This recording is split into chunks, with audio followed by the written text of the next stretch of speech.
Hi friends, welcome back. 71,350 kilometres में जो चंद्रयान है वो वहां पे है अब।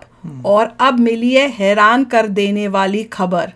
इटली ने खोला राज, झूम उठे इसरो वैज्ञानिक हैं। चलो देखें भैया। तो चलो वीडियो शुरू करते हैं। वीडियो शुरू करने से पहले अगर आप चैनल पर नए हो और आपने अभी तक सब्सक्राइब नहीं किया तो जल्दी से पहले सब्सक्राइब के बटन और बेल आइकन को क्लिक कर लो ताकि आपको हमारे सारे न्यू वीडियोस के नोटिफिकेशन मिल जाए जैसे हम अपलोड करें। अगर आपको वीडियो पसंद आता है प्लीज लाइक एंड शेयर। चलिए शुरू करते हैं। 3, 2, 1, 0। अंतरिक्ष में भारत के चंद्रयान 3 ने दिखा दिया असली अवतार। इटली ने दुनिया को बताया चंद्रयान 3 का खतरनाक रूप। क्या चंद्रयान 3 ने कर दिया है स्पेस में काम करना स्टार्ट? अंतरिक्ष से दुनिया को क्यों अचानक मिलने लगे हैं रहस्यमय सिग्नल? क्या चंद्रयान 3 खोलने वाला है इन रहस्यमय सिग्नलों का राज? दोस्तों, भारत का चंद्रयान 3 लगातार कामयाबी के झंडे गाड़ रहा है। जल्द ही 5वीं बार मिशन के लिए इसके इंजन ऑन कर दिए जाएंगे और चंद्रयान 3 धरती की 5वीं और आखिरी ऑर्बिट में पहुंच जाएगा, जिसके बाद वो सीधा चांद की कक्षा की तरफ बढ़ जाएगा। और दोस्तों, धरती को इसके बाद वो हमेशा के लिए अलविदा कह करके एक नए पथवे पर चला जाएगा। दोस्तों, अब तक बिल्कुल सब कुछ ठीक चल रहा है और सारा का सारा मिशन इसरो की कमांड्स के मुताबिक ही चल रहा है। लेकिन दोस्तों, चंद्रयान 3 के स्पेस में पहुंचते ही अब उसके साथ वो होने लग गया है जो आपके भी रोंगटे खड़े कर देगा। अब चंद्रयान 3 अपना काम करना भी स्टार्ट कर चुका है। स्पेस की तरफ से कुछ ऐसा हो रहा है जिसे ना तो नासा सुलझा पाया, ना चीन और ना ही कभी रूस और यूरोप। इधर दोस्तों, इसरो भी स्पेस से आ रहे इन रहस्यमय सिग्नल्स को लेकर के रिसर्च करने में जुट चुका है। दोस्तों, चंद्रयान 3 इस वक्त धरती से 71,351 किलोमीटर दूर वाले ऑर्बिट में चक्कर लगा रहा है और इसी दौरान कुछ ऐसा हुआ है कि एक नया ही तहलका मच चुका है। दोस्तों, चंद्रयान 3 के इस दौरान कुछ ऐसी तस्वीरें सामने आई हैं जो हर किसी को हैरान कर रही हैं। तो दोस्तों, इस दौरान इसरो आखिर क्या कुछ कर रहा है, वो स्पेस से आ रहे रहस्यमय सिग्नल्स को लेकर के और इसरो से आ रही तस्वीरों को लेकर के क्या कुछ कर रहा है, ये बात मैं आपको इस वीडियो में बताने वाला हूं। साथ ही आपको बताऊंगा कि बहुत तेज रफ्तार में चक्कर लगा रहे चंद्रयान 3 के साथ इटली के वर्चुअल टेलीस्कोप प्रोजेक्ट ने क्या किया है, जिसके बाद पूरी दुनिया में तहलका मच चुका है। दोस्तों, इससे पहले मैं आपको बताता हूं कि चंद्रयान 3 इस वक्त कहां पर है, किस स्थिति में है। तो दोस्तों, इसरो ने इस मामले में तगड़ी गुड न्यूज दी है और डेटा शेयर करते हुए कहा है कि 4th ऑर्बिट भी सक्सेसफुली पार कर लिया है। इसरो वैज्ञानिकों ने एक बार फिर से कुछ सेकंड्स के लिए चंद्रयान 3 के इंजन्स को फायर किया है और यान अपने नए मिशन पर निकल चुका है। अब इसरो का अगला टारगेट इसे धरती से 1 लाख किलोमीटर दूर पहुंचाना है। इसरो ने दोस्तों कहा है कि यान एकदम सेफ है और अब अभी 4th पे को फायर करने के बाद चंद्रयान 3 चंद्रमा के लिए लंबे लूनर ट्रांसफर ट्रेजेक्टरी के अंदर चला जाएगा। ये रास्ता धरती और चंद्रमा के बीच में एक हाईवे है। दोस्तों, इसरो ने कहा है कि इस वक्त अर्थ बाउंड ऑर्बिट मैन्युवरिंग हो रही है, मतलब कि धरती के चारों ओर ही चंद्रयान की कक्षाएं बदली जा रही हैं। इसके बाद दोस्तों, इसरो वैज्ञानिकों के सामने सबसे टफ टास्क होगा 31 जुलाई को, जब चंद्रयान 3 को 1 लाख किलोमीटर वाले ऑर्बिट तक पहुंचा दिया जाएगा। और दोस्तों, इसके बाद इसरो वो करने वाला है जिसकी हिम्मत ना नासा में हुई, ना रूस की रोसकॉस्मोस में और ना ही चीन में। दोस्तों, दुनिया में ऐसे 11 ही देश हैं जिन्होंने मून पर मिशन भेजे हैं और इनमें से केवल अमेरिका, रूस, चीन ही ऐसे मुल्क हैं जो चांद की सतह पर यानी कि इस जगह पर अपने यान को लैंड करवा पाए हैं। लेकिन दोस्तों, भारत का चंद्रयान उससे भी कुछ अगला करने वाला है। जो काम वो देश करने की हिम्मत नहीं कर पाए, वो क्रिटिकल काम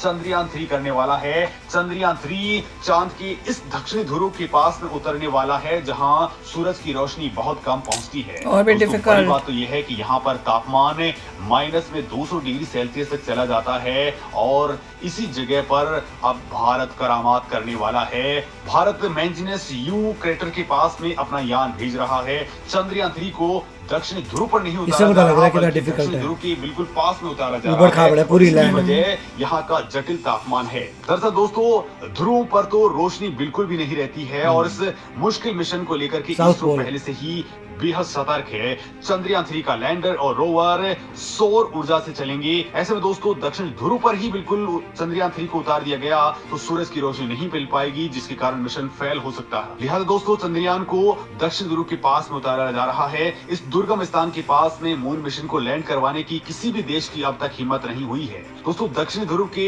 सबसे करीब इससे पहले केवल अमेरिका पहुंचा था। जनवरी 1968 में अमेरिका के सर्वेयर 7 स्पेसशिप ने चांद पर लैंडिंग की थी। अमेरिका एकमात्र ऐसा मुल्क है जो किसी मानव को चांद पर भेज करके सुरक्षित वापस इतने सालों पहले अब क्यों नहीं भेजा है उसके बाद कभी? चांद पर भेज चुका है। चांद पर लैंडर और रोवर को भेजने की बात की जाए तो इस मामले में अमेरिका, चीन और रूस ये कारनामा कर पाए हैं। दोस्तों इसरो ने भले ही 4 साल बाद में ये नया मिशन लॉन्च किया है, लेकिन इसकी लागत को और ज्यादा घटा दिया है, जो इसरो की विश्वसनीयता को दुनिया के सामने रख देता है। दोस्तों इसरो की ओर से जो जानकारी दी गई है वो अगर आपको बताऊं तो चंद्रयान 3 पर आया खर्च इससे पहले के मिशन पर हुए खर्च से भी 363 करोड़ कम है। दोस्तों अमेरिका ने करीब 63 साल पहले अपना शुरुआती मिशन ही इससे 3000 गुना ज्यादा पैसा खर्च करके लॉन्च किया था। लेकिन दोस्तों यहाँ कमाल की बात ये बता दूं कि इस बार नासा का मिशन भी इसरो के मिशन से जानकारी जुटाने में लग गया है। वो भी चाहता है कि उसका आर्टेमिस मिशन इसरो के मिशन से जानकारियां जुटा करके ही आगे बढ़े। तो वहीं इटली ने कुछ ऐसी खबर दी है जिसके बाद पूरी दुनिया के नहीं बल्कि आपके रोंगटे भी खड़े हो जाएंगे। इटली के वर्चुअल टेलीस्कोप प्रोजेक्ट ने अंतरिक्ष में चंद्रयान 3 की तस्वीरें ली हैं, जिसमें आप चंद्रयान 3 को गहरे काले अंधेरे में किसी तारे की तरह चमकता हुआ देख सकते हैं। दोस्तों याद कर लीजिए जब चंद्रयान 3 का रॉकेट धरती से उड़ा था तो वो 43.5 मीटर ऊंचा था, लेकिन अब इस तस्वीर के अंदर आप देख लीजिए दोस्तों ये 70,000 से 80,000 किलोमीटर के बीच की तस्वीर है। और दोस्तों यहाँ पर इटली के वर्चुअल टेलीस्कोप प्रोजेक्ट ने ये शानदार तस्वीरें ली है जिसमें चंद्रयान 3 तेजी से तारों बाकी चीजें क्या उड़ रही हैं दिखाई दे रहा है। ये सब क्या है? अंतरिक्ष में जाकर के हमारा चंद्रयान तारा बन चुका है। और दोस्तों इसी दौरान अंतरिक्ष से कुछ ऐसे सिग्नल्स देखने को मिल रहे हैं। वैसे दोस्तों ये सिग्नल कई सालों से आते रहे हैं, लेकिन अब इनकी रफ्तार बहुत तेज हो चुकी है।